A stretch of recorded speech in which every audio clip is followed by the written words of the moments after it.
Every single time I have a speaking engagement, I ask the entire audience who in the room feels awkward when meeting someone for the first time. Unanimously, every single time, every hand goes up. And I said, well, that's interesting. Maybe if everyone feels awkward, maybe you're not awkward. Maybe you're normal. The only way to overcome that fear is by going into it anyways. The fear of being awkward and the fear of rejection holds us back 95% of the time. And I just wonder, if we didn't let that stop us, how many things in our life would look different. Welcome back to the Toka Talks podcast. Today I'm joined by Zoe Asher. She is a friendship and connection coach who's on a mission to help adults destroy their loneliness and build the kind of friendships that make life richer. She's the host of Accidentally Intentional, a top-ranked friendship podcast and YouTube show, and her insights have been featured in Newsweek, Success, and Bloomberg. Zoe believes that life's greatest victories aren't meant to be celebrated alone. She helps individuals, organizations, and high-performing teams strengthen connection, build belonging, and create environments where people truly thrive, reminding us that real success is found not just in what we achieve, but in who we share it with. Zoe, thank you so much for joining me and welcome to the podcast. Oh my gosh, thank you so much for having me, my new friend. I'm so excited to be here today. So let's go ahead and jump right into it. What got you into becoming a friendship and connection coach? Yeah, well, the story starts for me in college. So when everyone goes to college, they're like, this is my moment to start over in life, make all brand new connections, and really be an adult for the first time. And I ended up having a best friend in college. Like, we hit it off immediately. This was my ride or die. We were inseparable until we had a friendship breakup. And girls know that friendship breakups are explosive. It's almost like a real breakup. People take sides. It's horrible. There's heartbreak. There's gossip. It's a whole thing. But the problem about this is I had made this person my entire world. Like, they were my only friend. And so now I had absolutely no one. And I fell into a deep depression for months on end, did not want to leave the dorm room. I was just so devastated until New Year's coming that year. I decided I'm going to make a New Year's resolution that is pretty terrifying. I realized the only way to get out of this depression is to do something about it. So I looked in the mirror and I made a decision. I don't want to be lonely anymore. So then my New Year's resolution became, I'm going to eat a meal every single day with someone different on campus and get to know their story. And I did this day after day after day till the time that I graduated. I got over 250 meals with over 250 different people on the campus, and I learned how to destroy my loneliness. But not only that, I learned what it takes to build the deep, meaningful friendships that I truly believe we all inherently are longing for in life. So that's where it all began for me. Do you feel like loneliness is a silent epidemic in our society amongst especially like generations when it comes to like the millennial, the Gen Z and beyond? Yeah, that's a great question. And not only do I feel that, there's actual data to point to it too. The CDC has said last year that we are in the midst of a loneliness epidemic, and that loneliness on the body is as harmful as smoking 15 cigarettes a day. And it's a silent epidemic because nobody wants to admit, hey, I'm lonely. So even for me, in connecting with, the intended audience, I do have a more difficult time because people have to admit that there's a problem in order to want to overcome that. So I've been able to find ways to meet people where they're at of, I feel awkward when I meet new people. I'm introverted. I don't know how to ask good questions. And so the barrier to entry is lower when I come at it with that approach. But yes, I think we all feel lonely. In fact, I also read a statistic the other day that 60% of US adults would say anonymously that they experience loneliness. And social media is obviously not helping, which is ironic because it's called social, yet it's disconnecting us further than ever before. So I'm all about bringing back face-to-face, in-person, human, not AI, human connection. Do you feel like the being on your phone all the time? Because I feel like most of us would be guilty of being on our phones quite a bit. We overdo it when it comes to social media and being on YouTube and listening to podcasts and stuff like that. Do you feel like that real human to human connection is going pretty much extinct because of what COVID and those times of being isolated from each other really played a part as far as the impact it made on society when it comes to being lonely and isolated from others? Yes, I think we're in a very dangerous territory. As in, like, we need to act now, especially with the infusion of AI coming in. And there are people and companies every single day trying to create AI apps that can replicate a real life friend, which is so messed up because if you actually cared that much about the end user and not the dollar that you were profiting off of, then you would be building temporary solutions that ultimately bridge people back to other humans. So yeah, and I think it's so disconnecting because we use social media to actually just like, which in the form of a heart, which means love. It's also confusing, right? In commenting and texting, instead of so much communication gets lost via written word in any format. In fact, they've broken down communication into three parts. 7% is the words you say. 38% is the tone in which you say it, and 55% is body language. And I'm saying all of this because we have lost the art of how to communicate with each other, and we have to get that back before it's too late. And I do believe that it could get to a place of us being too late on it because we are inherently trying to find comfort wherever we can. And so we have to buck up against the system and FaceTime people if you can't see them in person. But we have to get in-person human interactions back because our physiological being needs that. Like, we were created ancestrally to be part of tribes. We are not meant to be alone. We are meant to be together. I want to just piggyback on what you just said because it's funny. Zoe and I literally just connected just a couple days ago, and I worked up the courage to reach out to her when I found out that she also had a podcast and everything. And that's something that I've had to grow out of my shell, so to speak, and not be afraid of rejection and just overcome that fear. Do you feel like a lot of us, when it comes to relationships and dating and not worrying about what other people think and putting ourselves out there, plays a huge role in our personal growth? Oh, for sure. And you said rejection, which is what I have found time and time again with all the people that I coach and speak to. It's that fear of rejection that holds us back. So let me share some really interesting studies that have been done on rejection to hopefully motivate you, the listener, to know that the fear of rejection does not need to hold you back anymore.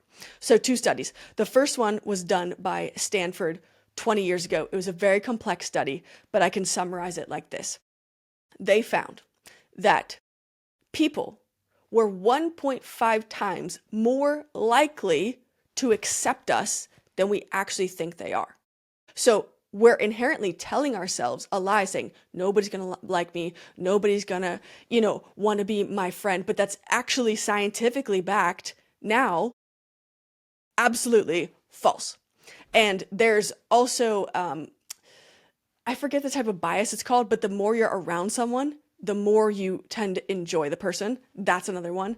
And then a really interesting study was done by the Gottman Institute, where they asked people, if you were to go on the street or in a line or somewhere and strike up a conversation with a stranger, what do you think would happen? And 99% of the participants said they predicted that the stranger would ignore them. 99%. Then they had them go out and do that exact thing, and they found the exact opposite to be true. 99% of the time, when they tried to engage in a conversation with a stranger, they engaged back. So the fear of rejection is all in our heads, and we have to crush that limiting belief. How have you personally overcome being isolated all the time and your own journey. Like I know a little bit about you, obviously, from the videos I've watched and the reels that you posted, and your own personal story when you were dealing with it and still dealing with social anxiety. What are some of the strategies that you use on a daily basis to overcome that?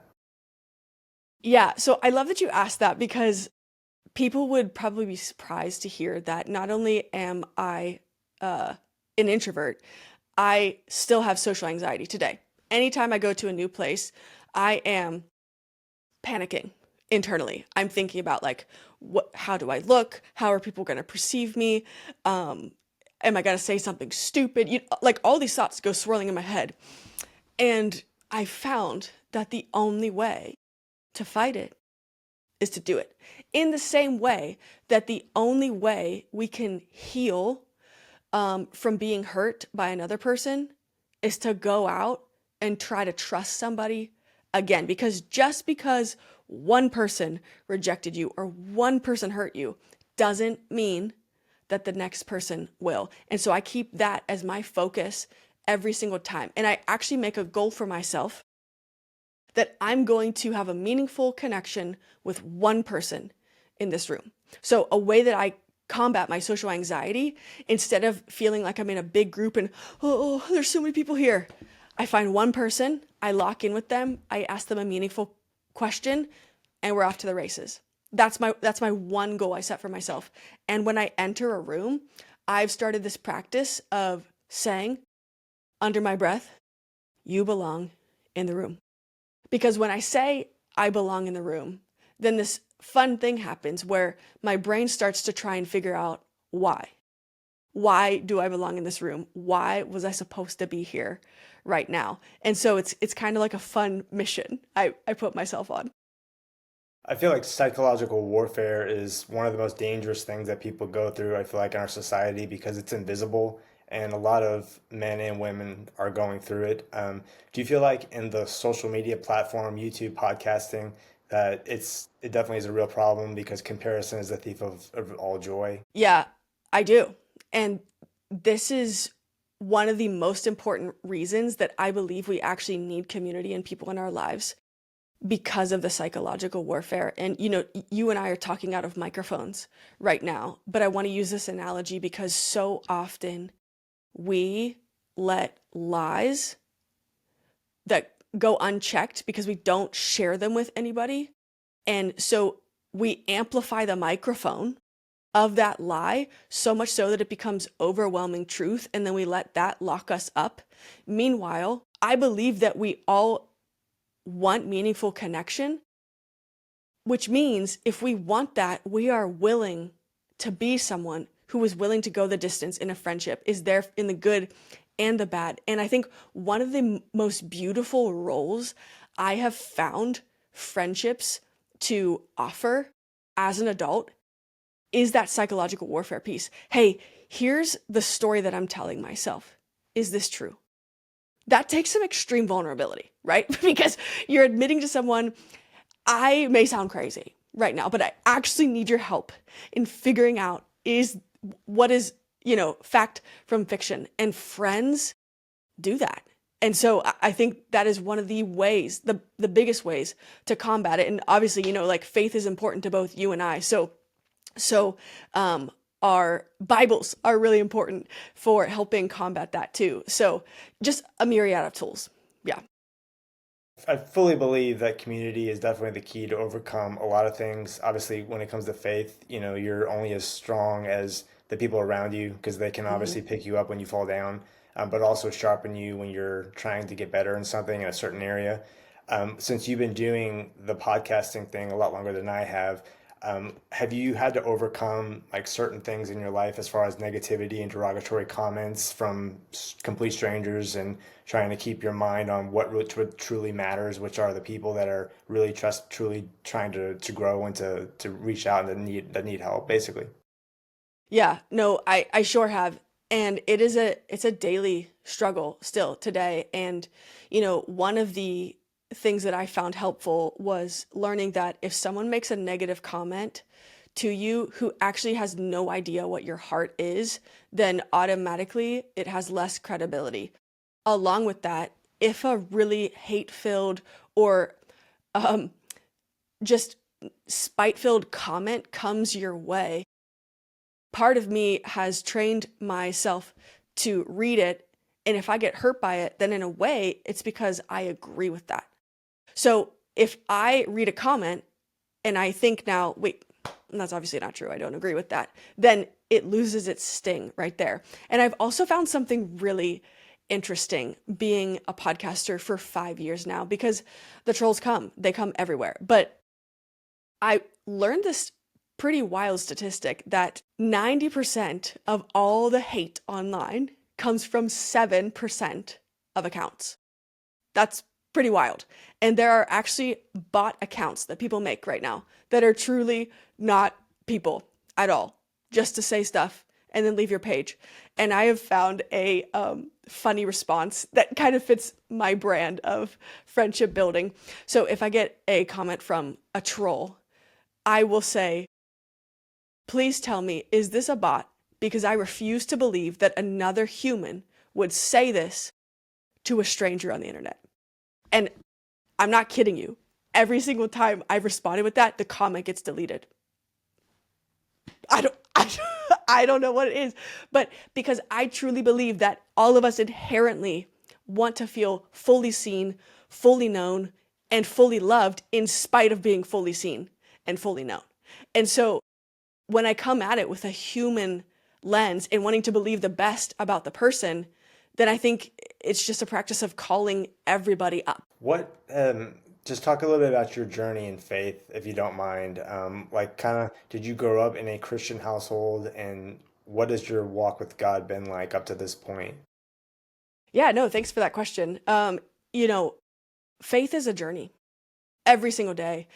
And the biggest misconception people have when they buy into Christianity and faith is life's going to get so much easier. That is absolutely a lie. Life usually gets harder because you realize you are not living like the rest of the world. So therefore, it makes you an outcast. It makes you an outlier. And sometimes it can make you feel like you're on your own island. Again, going back to why I believe that community is so important, especially in the body of Christ. But I did grow up in a Christian home, went to a Christian school, and all that being said, my faith did not become real until I was 19 years old. And there was a crazy shift that happened when I was in a small group at my college. And it was testimony time. Every week, 3 people in the group would share their testimony. And they had said that next week I was going to share mine. And I was honestly frustrated because I thought, I don't even know what my testimony is. Now, I had a crazy bullying story happen in high school, which is another story altogether, maybe for another podcast episode. But I was like, I just don't really feel or understand how my faith is my own. I feel like I've just been raised like this. I just know this is what to do. And so I started thinking about it, and genuinely, I'm going to cry. All of a sudden, I felt like I was being hugged. Like my entire body got warm. It was like somebody hugged me from behind, and it felt like I could hear God say, Zoe, I have been here the entire time. I was just waiting for you to want to make our relationship real. And that was the day that I decided, okay, I'm taking this seriously from now on. I actually want to submit and live my life for Christ, no matter the cost. And faith has cost me a lot. And I think obedience is always worth it, to know that I have a God who is my closest friend, who is my helper, who is my protector, my provider, my defender. Man, there is nothing more beautiful, fulfilling, and rich in this entire planet than that. And what a picture of what friendship is supposed to look like. And so Christ is my compass and my guidepost for everything in my life. What are some of the biggest lessons that you've learned in your life so far, not only in your walk with God, but also just in life in general? Yeah, the first one is to never give up on people. because God never gives up on us. Like the amount of times he just watches us spit in his face, deny him, just break his heart. And he just chooses again to say, you're mine and I love you. You're mine and I love you. I think that's the biggest one. There have been multiple times in my life where I have prayed for someone for years on end to experience God's love for the first time. And I have seen every single one of those people find the love of Christ. And that's what I'm talking about when it comes to, like, don't give up on people, because God doesn't give up on us. A way that you can change someone's life is by being the first person to actually be committed to seeing someone's heart and truly wanting to get to know them behind all the scars, behind all the flaws, behind all of the anger, the pain, the frustrations that might be masking everything about them. I just think that we are one question away from getting to know people on a deeper level and making someone feel seen for the very first time. So I would say that's one of the biggest lessons that I have learned through this faith journey. What are some of the moments in your podcasting career that have stood out from the rest when it comes to feedback from your community, from your followers that you can think of? Yeah, that's a great question. Thank you. I will say, being a podcaster for 5 years now, we talk about the swirling thoughts probably on a quarterly basis. I'm like, I want to quit. I want to give up. I don't want to do it anymore. Because all we have is looking at numbers. And I hate that because it feels so disconnecting, because the numbers actually represent names. And that's what I want to get to know on the other side of it. So every single time that I've been like, I don't know if I want to keep going, I want to quit, within 1 week, God gives me a beautiful gift of someone randomly reaching out. Hey, I just listened to this podcast episode and it helped me with this. And people that I never expected to listen to the podcast, because you post about it on social media and you see like, okay, well, this reel has a couple hundred views. That means a couple 100 people saw you. What? That's pretty crazy when you think about it. And so it's been moments like that where I have just been so encouraged to keep going and knowing that God called me to this. And therefore, I have to act in obedience and keep going and keep grinding out here and not expecting or wanting to go viral or, wanting to pop off in the algorithms, but truly one potential relationship and friendship being saved at a time, just really deeply connecting. And so it's just been little moments like that that actually have stood out as the most meaningful to me. Every single one. I can just go through a Rolodex of people who have reached out, and I'm brought to tears every single time because I'm like, wow, God brought a stranger to me to tell me in this exact moment where I'm so ready to give up, to tell me, nope, I still gave you this platform. I still want you to steward it well. And I'm going to show you by using one of your listeners. Do you feel like it's kind of risky though sometimes for people to reach out online or social media when they don't know the person, like trying to form a friendship or even a professional one for that matter? Because I reached out to you with hopes that you would be on my podcast. I didn't know you. You don't know me until now, obviously. But do you feel like there are certain ways of going about it for people when it comes to like trying to ask somebody on a date or trying to get them like on a podcast episode like this? Like, do you think there's ways of going about it and ways of not? Yeah. So I think honestly, I'm going to take your question a little bit of a different direction, because instead of focusing on ways that you shouldn't do it, I think we spend so much time mentally thinking about the ways that we shouldn't do it that we don't do it. It just leads us to not act at all. And, we've talked about the fear of rejection earlier in the episode and the fear of being awkward. I just want to address this real quick. Every single time I have a speaking engagement, I ask the entire audience who in the room feels awkward when meeting someone for the first time. Unanimously, every single time, every hand goes up. And I said, well, that's interesting. So maybe if everyone feels awkward, maybe you're not awkward. Maybe you're normal and the experience itself is awkward. And if that's the case, then that means every single time you might feel some type of way, but that's just because every single time it's a new experience with a new person, a new interaction, new environment. And the only way to overcome that fear is by going into it anyways.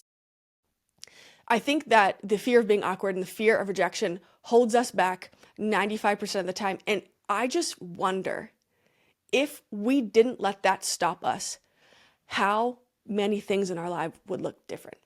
I'll give you a perfect example of this. Okay. I have extreme imposter syndrome. So I have fears all the time of like, I am not good enough. I am not big enough to be partnering with certain brands and stuff like that. I only have like 2,000 followers on Instagram. I get in my head all the time. And that's where I have to remind myself that I don't want 100,000 followers if it means that I have 99,000 strangers liking my content. I would rather go deep with the people that I'm connected with. And so I have been told by a friend over the past couple months, she's like, you need to reach out to this one company to do like a partnership. And every single time I'm like, okay, but I'm not actually going to do it because I'm like, I'm too small. They won't notice me. These people have 1 million followers on their Instagram. Yesterday morning, I got an email from them without me reaching out to them saying, hey, we want to see if we can collaborate together. And I was like, oh my gosh, there goes Jesus teaching me another lesson of stop counting yourself out. Stop making excuses and just go. Just act in obedience. Take the risk, because on the other side of that risk could be a blessing bigger than you ever imagined. I love that so much. That's, yeah, I know that will definitely empower and inspire somebody out there, no matter what they're going through. Do you, just on another side note, when it comes to being on social media and putting yourself out there, because we were having this conversation a little bit before we went live, with something that personally happened to me actually this week, not getting in your own head and not really worrying about what other people think, especially when it comes to strangers' views, no matter how derogatory or how hateful comments they are, or even feedback wise, worrying only about what the people in your small circle like are, how they view it, how they view you. Like, does that really help you in your journey as you continue to put yourself out there? Yeah, it does. And there'll be times where if the remark is, spicy enough, I might screenshot it and send it to one of my closest friends and be like, this one hurt.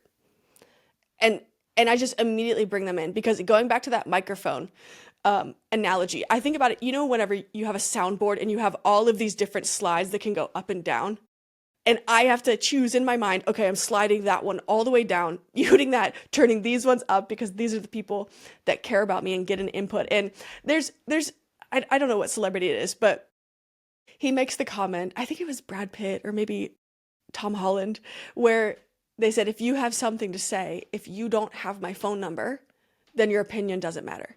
And I do think there is something to be said about that we should not be giving weight to people that truly don't know your heart on either side, right? So you can take that one way, and we usually only think about it in a negative aspect. But there are so many people that follow us on social media who don't know our heart, right? So with equal weight, we have to take any stranger's comment, whether it's love, flowers, or the hate, and hold it with the same little bit of weight, as opposed to the people that we do life with on a regular basis. That is the standard in our life. That is what we look to for the truth. What is one piece of advice that you would give to one person out there that's watching this podcast episode that maybe wants to make an influence on others' lives like you and I are right now? You have to be willing to start messy and realize that you're starting at zero. And good news, that's where we all started. We all started at zero. And it is a grind, like living out what you believe is a passion that's been given to you or a life calling. That takes a lot of consistent, continuous courage, and do not do it alone. Like, for instance, we met this week and now we're going to stay in touch, being fellow podcasters, just encouraging each other in our journey. And I have found that journaling, I'm talking about, the fears and the lies so much, but I really feel like this is the through line to all of us getting to a different place in our lives, is even journaling out the fears and then writing out, okay, but what's the best that can happen? And then focusing on that and doing it anyways. You will face rejection, okay? You're normal. We all face rejection to some degree. And that is the price to ultimately find exactly what you're looking for in your life. Let me give you a perfect example. When I had those 250 meal dates in college, I am not in touch with probably 235 of those people today. Doesn't mean, we're mad at each other. Doesn't mean anything like that. So out of 250, I found 15 people to do life with on a long-term basis. Now you could hear that and be like, that's a really bad average. Like, that's 3%, Okay, but that was worth it because I found people who make my life better because of it. And so that's I just want to encourage you. Stop looking at numbers, stop looking at fear, stop looking at what could go wrong, and just make a decision and take action on it and bring people alongside of you and ask them, "Hey, I really want to do this and I don't have the courage and I'm telling myself all this. Can you be the person to encourage me?" I think people think that's so weird. Like, oh, I don't want to have to give people a script for what to say to me. And I think that's silly. It's not cheating to tell people what your heart needs to hear. That could actually be the thing that unlocks the most meaningful connections in our lives. I love that so much. So I want to again thank you for joining me for this Thank you. episode. It's been lovely to talk with you and learn more about you. Guys, if you enjoyed this, please give this episode a huge thumbs up. Go check out Zoe and her podcast and her social media following. I will leave all the links to those in the description below. If you didn't check out the last podcast episode or the last YouTube video, the links to those will be in the description below as well. And until next time, we'll see you guys on the other side.